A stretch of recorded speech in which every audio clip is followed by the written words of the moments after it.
Bonjour à tous, c'est Johnson et on se retrouve pour ce 16e jour du RPG Day 2022. Ça y est, on a fait la moitié et le thème d'aujourd'hui est quel serait ton jeu parfait?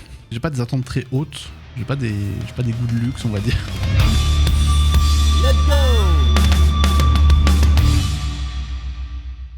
En tant que joueur ou en tant que PJ, ce serait la même. Ce serait déjà, je pense, une longue partie. Moi, je suis un fan des sessions un peu longues. Ça, c'est le thème d'un autre jour du RPG Day, donc je vais peut-être pas en parler trop. Mais moi, je fais pas des parties très longues. Et au contraire, je le fais pas parce que j'ai des amis qui ont pas le temps, en fait, qui aiment pas forcément ça. Mais moi, je suis assez fan des immersions longue durée. Donc, une bonne grosse journée full jeu de rôle. Journée plus soirée, pourquoi pas, soyons fous, allez.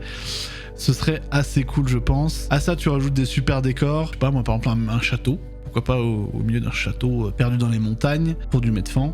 À ça, tu rajoutes un bon buffet au milieu de la table, parce que c'est toujours agréable de faire son loisir et puis de pouvoir bouffer en même temps. Et à ça, tu rajoutes, allez, Roller Die, pourquoi pas, ou d'autres amis avec qui je fais du jeu de rôle. Et là, t'as une partie parfaite. Voilà, vous m'avez entendu les gars, si vous voulez faire ma partie parfaite, c'est ça qu'il faut faire. Vous me trouvez un château, on se fait 24 heures de JDR non-stop. On va donc rouler les dés à nouveau pour prendre un thème de l'année dernière et développer autour. 19, ça fait 19 et 2, 21. Ah, case 21, il y a un mot qui m'évoque beaucoup de choses. Simplicité. La simplicité, c'est un des trucs que j'ai appris tout du long de mes expériences en tant que maître du jeu. J'ai développé très vite une très mauvaise habitude en tant que maître du jeu, quand j'ai eu mes premières expériences en tant que meneur. C'était de tout écrire. C'est-à-dire quand je préparais un scénario, j'écrivais tout à 100%, que ce soit les événements, les personnages, les lignes de dialogue, le moindre petit truc qui se passe en background, j'écrivais tout. Ça vient du fait que je pense que j'ai toujours en fait adoré écrire, et au début c'est comme ça que je l'ai fait en fait naturellement.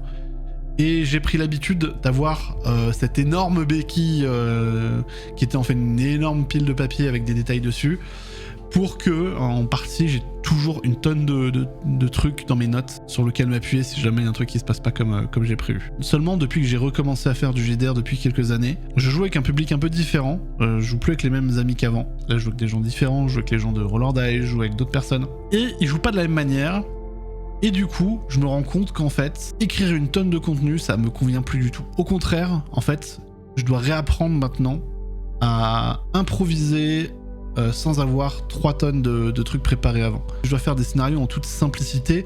Je dois limite plus écrire de phrases, mais juste des mots, des idées, des bouts de phrases, parce que en fait, j'ai trop pris l'habitude de me reposer sur des compilations de notes épaisses comme ça. Et des fois, c'est un vrai handicap. Des fois, je me surprends à chercher dans mes notes des trucs qui n'y sont pas. Et des fois, quand les joueurs me sortent un peu des sentiers battus et que j'ai rien préparé dessus, j'improvise, mais j'ai l'impression de moins bien improviser. Et c'est un conseil du coup que je donnerais à quelqu'un qui veut se lancer en tant que meneur de jeu. Vraiment, faites des scénarios simples. En découvrant de nouveaux joueurs, j'ai découvert aussi leur nouvelle manière de jouer. Et ce que j'ai pu remarquer, c'est que les joueurs maintenant avec lesquels je joue font beaucoup plus de roleplay que ceux d'avant. Ceux avec lesquels j'avais pris l'habitude de jouer au tout début. Donc, ce qui fait que les scènes sont plus longues, plus intéressantes aussi, mais plus longues.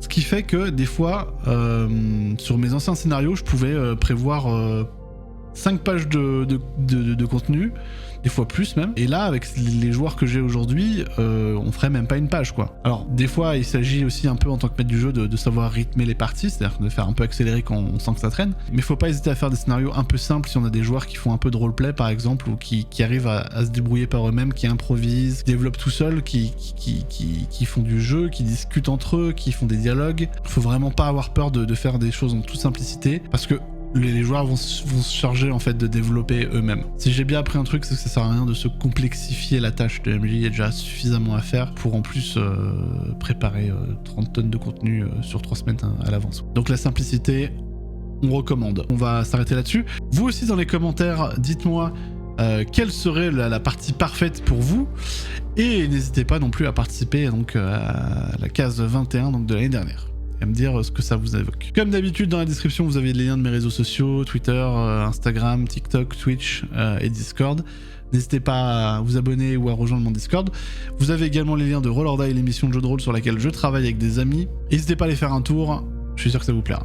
On se retrouve demain pour une nouvelle question qui sera passé, présent ou futur, quelle est ton époque préférée? En attendant, je vous souhaite une bonne journée et je vous dis à demain.